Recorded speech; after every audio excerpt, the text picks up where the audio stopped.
On Friday, January 25th, 2019, the sheriff's office got a call from one of Cody's friends and coworkers. He told the dispatcher that he was concerned because Cody hadn't showed up for work. Plus, Cody wasn't responding to any text messages. And according to this friend who had worked with and known Cody for years, said that Cody always had his phone on him and that in the years that he knew him, never came late to work. So it was just strange that Cody wouldn't show up. Police went out to the home to perform a welfare check at 9:17 a.m. They knock on the door and they get no answer. The cars were in the driveway, and they also noticed that all the windows downstairs were covered with paper, so you couldn't even see in the windows. They were able to use a knife and open the lock on the door to the master bedroom, and then the police, walk into the home, and then they see the body of Chad lying on his back on the kitchen floor with blood just all around him. There was a pool of dried blood in 2 different areas of the kitchen and also what seemed to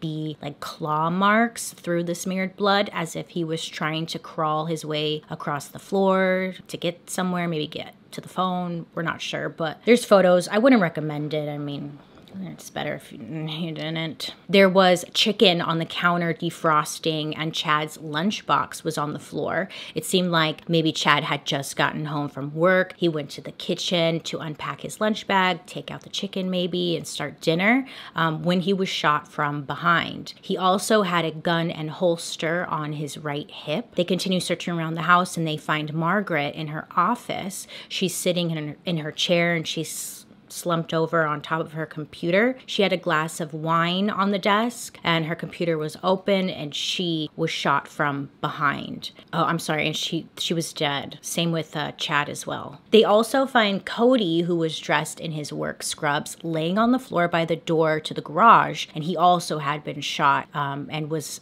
dead. There was also a backpack near him, and there were 2 different handguns laying about 5 feet away from Cody, and 4 bullet casings were found on the ground as well. At first, it appeared to be a murder-suicide, that Cody may have shot his mother, father, and then himself. But once the crime scene was looked at more closely, they had reason to believe that this was indeed not a murder-suicide. Police had come out to the home previously, and they knew that there was another son, Grant, who lived there, but he was nowhere to be found that day. The next day, Saturday, they were able to track down Grant's car at a DoubleTree hotel in Orange County, Florida, and police were able to find which room Grant was in, and they knock on the door to get Grant. And on police body cam footage, you can see Grant crawling on the ground when police come in, and he turns around, he's on his knees, he turns around to be handcuffed. At this time, they had no evidence on Grant. There was no fingerprints found. There was no DNA linking to a killer at all. There was no murder weapon. It's believed that whoever had done this made sure to clean up afterwards and then stage the scene. So Grant wasn't under arrest. He was just being taken in for questioning. And so Grant goes in for questioning, and he would be there for over 7 hours just talking to investigators about what's been going on within the last few months, the problems they were having, and the money problems. Pretty much just everything we talked about right now. He was really honest. Well, but he was honest about the money and the girl and stuff. He didn't try and make anything up. But he told investigators that Chad had confronted him about Sylvie on the night of the 24th, and that Chad told him he needed to leave the house. Grant said that he packed a bag and then he left the house, but before he left, Cody had stopped him and said that he would promise to take care of their parents and try to calm down the situation. Grant told investigators that when he left, everyone was alive and fine. Grant was trying to set it up to investigators in a way that made it sound like Cody was going to talk to the parents, and then he left the house and he had no idea what happened after that. So he's suggesting, I don't know, and Cody said he was going to deal with it. And you can actually watch the full questioning video on YouTube, but here's the kicker. Here's the kicker, Grant. Grant, some of us are very observant.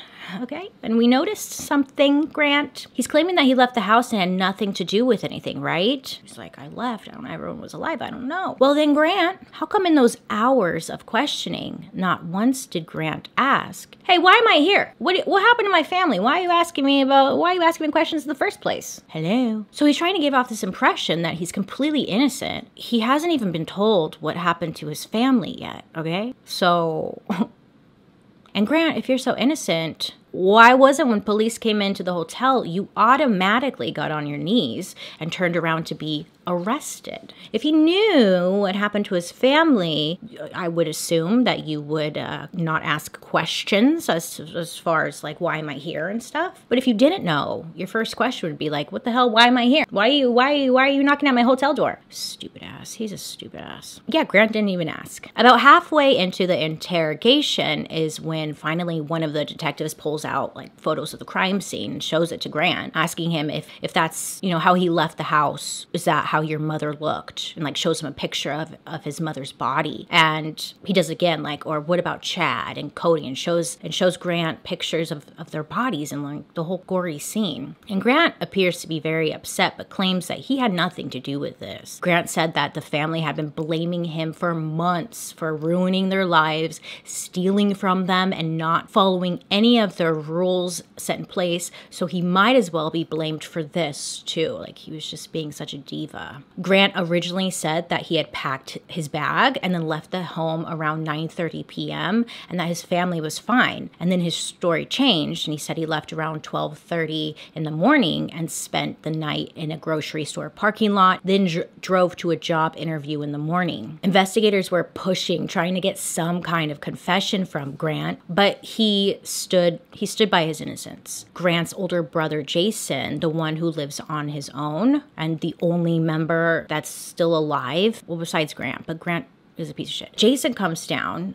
He's called down and informed about what happened. Obviously, Jason's extremely upset, but they did allow a one-on-one meeting with Jason and Grant. You see Jason walk in and give Grant a hug and then just sit down and press Grant for some answers, asking him if he had anything to do with it. Please just tell me. I need closure. I need to know. And I would be very upset if I heard from an attorney or the media that you did it instead of yourself. This is what Jason's saying to Grant. Jason just seems like kindest person ever, completely devastated that he just lost his whole family, and the only one who lived at that house and was still alive had no answers for him. Jason didn't seem like angry or aggressive at all, just asking for the truth. It's just, oh, it's so sad to watch. Based off what I watched and heard and read in the court documents, it's like it just seemed like this family really cared about one another, and it's just so heartbreaking. By the end of the meeting, Jason tells Grant that he thought he had something to do with it and that he just didn't know what to do now.